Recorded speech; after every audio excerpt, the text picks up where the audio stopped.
It's that time of year again. She Believes Cup has officially begun. It starts today, and then it ends on Tuesday. Very short.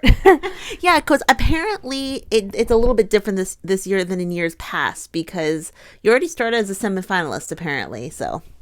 Hey, give yourself a pat on the back, because that's pretty good. Yeah. You got pretty far. Yeah. So how's it going? That's what we're going to talk about. We're going to talk about She Believes, the USA versus Japan, and then a little bit about one of the stories that is definitely still going on. And that's about it. It's probably going to be, hopefully it'll be a short video. She Believes today, it was a little bit different this year. In years past, I believe it's been in March generally. And it's a little bit of a different format this year because of the Gold Cup and everything. USA got a victory over a really tough team. I mean, Japan is a tough team. And although not all their players are healthy, they have a great team. Yeah, their defense was killing it. Yeah. So first thing first, 50,644 people. That was the largest crowd for a home friendly in the U.S. women's national team history. So largest crowd. And, I'll be honest, the Gold Cup, when that went on, I guess a month ago at this point, the attendance was not great at the Gold Cup. And I don't know, it kind of made me nervous. But seeing this today really got me hyped. Huge soccer city. They love soccer in Atlanta, Georgia. And they just really turn up. It's a huge market for people who really like soccer and who come out. Wait, Georgia? Was Sonnet's whole family there? No, they said it during the broadcast. She said her parents live 10 minutes away from where they played tonight. So it was a really easy commute for them. Oh my gosh, love it. And then also some people noticed that it was considered a friendly, and I didn't understand quite why it was considered. It's generally a tournament, but I saw this on Instagram. It says, this is a friendly, not a tournament. They had to reduce the number of matches and adjust the format because the inaugural Gold Cup last month. So I guess if you only have 2 matches, it technically by the rules can't be considered a tournament with this format. So if anyone wondered why it was considered a friendly, I guess that those were the rules. But going into the game, I mean, we're not going to talk too much about the game, but starting off, I mean, we barely sat down before Japan scored a goal. I was shocked at this. I believe it was 33 seconds in, Japan scored a goal. I mean, was anyone expecting that? I certainly wasn't, Bob. It was wild. Wasn't happy, but it kind of, I don't know. I think United States facing that adversity early, I think it's good for their mentality going into more competitive games and going into the Olympics and going into the games where, starting out 1 goal down so early, I think it's kind of good for their mentality. The United States actually, they had a lot of chances. The biggest thing was not finishing them. In the 14th minute, Mal Swanson was so close to having a goal. We're going to talk about her a little more in a second, but seeing her back was great, but it was so close. I thought that was a goal for the United States. I thought that was going to be the equalizer right there, but I mean, it was so close. Okay, then in the 18th minute was kind of scary because Naomi Girma went down. And I mean, seeing Naomi Girma down is something you never want to see. Yes, very concerning. We were worried. Hope she's okay. I guess it was her upper thigh, I believe left thigh, that was injured. But, as we've seen, you never know what it could be. And she is so important to that back line that seeing her down was very scary.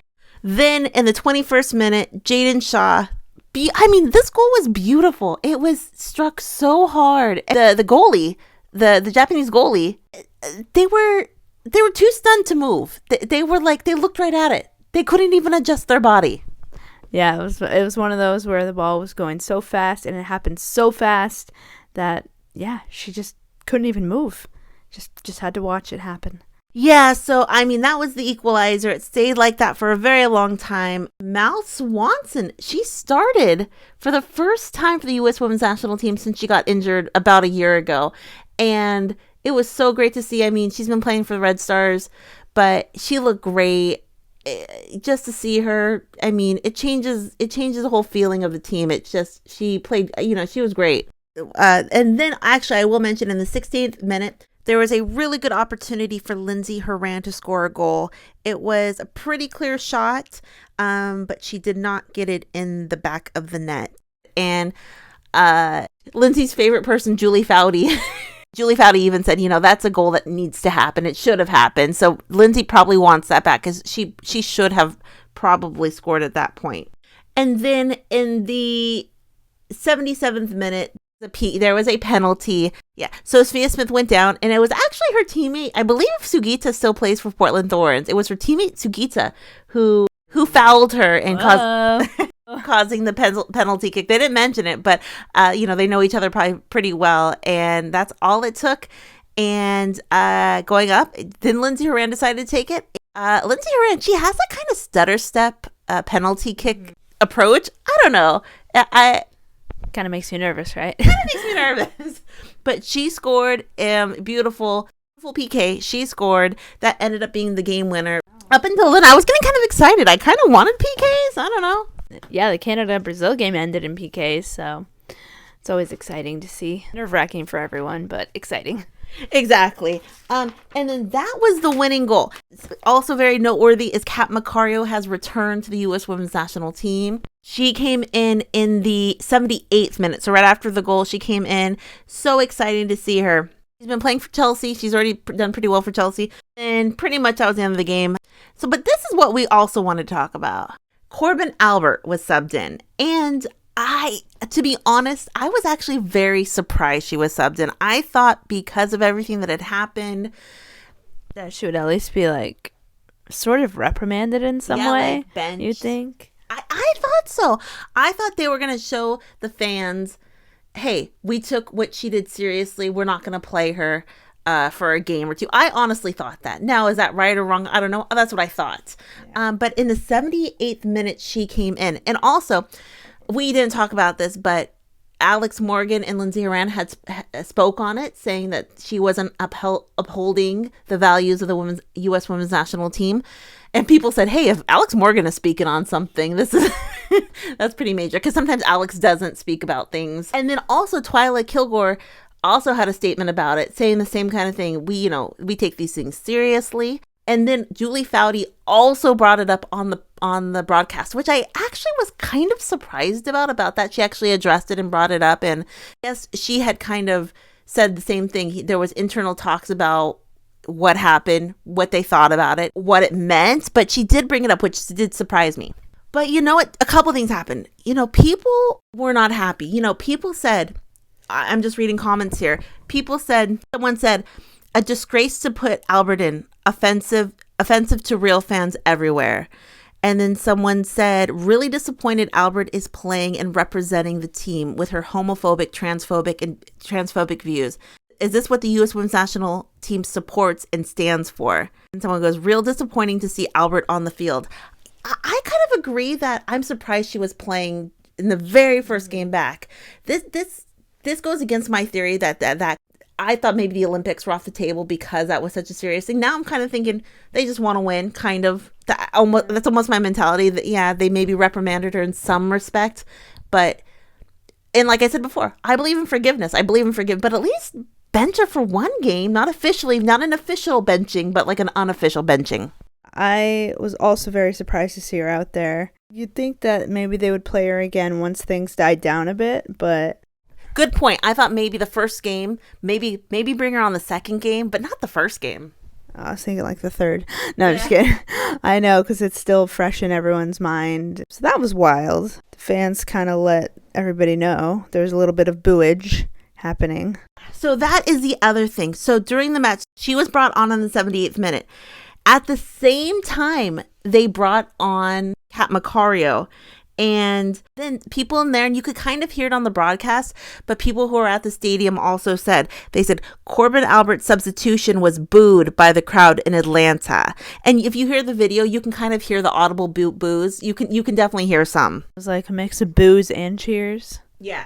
And then this comment says, and then somebody who was at the game says, I'm at the U.S. Women's National Team game in Atlanta, and everyone just booed Korbin Albert. So someone who was actually there tweeted, and I saw their tweet, and they said they definitely were booed. Well, everyone definitely knows Korbin Albert's name now. Yeah. That's for sure. She's been put on the map. Yeah. And then somebody also said, and this is what I thought was kind of interesting too, they said, Sneaking Korbin into the game alongside Kat's amazing return after 2 years, seemingly just so Albert doesn't get booed for her bigotry, is nasty, nasty work. Oh, good point. Mm-hmm. Like, maybe that seemed like it was strategic. Mm-hmm. So, intentional. Yeah, so they don't want too many, like, straight up boos. I mean, I feel bad anytime there's boos, but if someone worked for those boos, they worked for them. Yeah, and a lot of people thought that, bringing Kat, they know Kat's going to get a huge applause. And at the same time, bringing Albert or Korbin, saying they know people aren't happy with her. The timing was a little fishy. And, some may say, no, it wasn't. But it kind of was. And some people are still saying, Korbin Albert just shared her. She shared what she thought. Even if you don't agree with it, she's allowed to share what she thinks. Someone like this comment. This is one of the first comments I'm seeing. Albert deserves to play. If all you can do is hate, are any of you better than what you're accusing her of? I mean, that was just one comment I saw. And then someone I just see on Twitter says, let's go, Albert. This is your chance to step up and be the player your team needs you to be. This is a huge opportunity to grow into a better person and player. I actually agree with that. I don't think she should have played this game, but like we talked about the last video, changing, seeing what you did wrong and growing from that. Now, some people would say it was, what would she, a lot of people left comments on our last video or 2 videos ago. What would she need to grow from? That's her views, XYZ. And that's some people's opinion as well, that's just her point. That's just her point of view about her religion and her values. But I'm still saying, hopefully she sees what she did wrong, So I did want to point that out. What did you guys think in the comments? Did you think that she should have played today? I could have actually seen her playing on Wednesday. Not today. Obviously, when you start the game, you don't know if you're going to get to Wednesday game based on if you won this game. But playing her today, I think it rubbed a lot of U.S. Women's National Team fans in the wrong way because what she did was really serious. If Lindsey's talking about it, if Alex is talking about it, if Twilia Kilgore is talking about it, if Julie Foudy on the broadcast is talking about it, this is a very major thing. It's not something that's small and, that no one, it's being blown out of proportion. I mean, if everyone's talking about it, it's major. So to play her today, I thought was a choice. And if you look at the comments, even someone here says, gross, Albert's going to play, it just so many comments. The overwhelming comments were they thought it was inappropriate or for Korbin Albert to play today, especially to get the honor of playing in front of 50,000 people. That is an honor. You know what I mean? So I thought it was an interesting choice. What U.S. Women's National Team represents is so important, and for her to freely have those views that are so against of what the U.S. Women's National Team represents, I don't think she should have played today. And also, do you think that the U.S. Women's National Team was trying to sneak in Korbin Albert, or do you think it was a coincidence that she got subbed in right when Kat Macario was subbed in? Because I kind of think it was a little bit fishy, but I could also see it was just a coincidence. That's when they were doing subs and she was on the list. I don't think she should have been on the lists, but was it a coincidence? But what did you guys think? 2-1, U.S. Women's National Team beat Japan. Super pumped to come out playing well. Mal looked great. Great to see Kat back. Hopefully Girma's okay. So many positives that happened in this game. But overall, it was a fun game to watch. They are going to play Canada on Tuesday for the finals. Again? Oh dear, I feel like those two are always meeting. I know. Canada did beat Brazil in a PK shootout today. And Sarah and I watched a little bit of that game, but great game. Excited to see that. I always love when Canada plays the United States. Will be a fun match. What did you guys think? What did you guys see out of the game today for the 1-0 victory over Japan? And also, are you someone like me who didn't think Korbin should have played today? Like I said, I originally thought she wasn't even going to be considered for the Olympics. I don't think that anymore based on seeing her play today, but I think it rubbed a lot of the U.S. Women's National Team fans wrong. And like I said, a lot of people said, hey, what she did is no worse than what other people have done. And that's a different conversation, but I was surprised. Questions, comments down below. What did you guys think? And we will be back to see who the winner is, America or Canada. America. Talk to everyone later. Have a great night. Bye. Bye.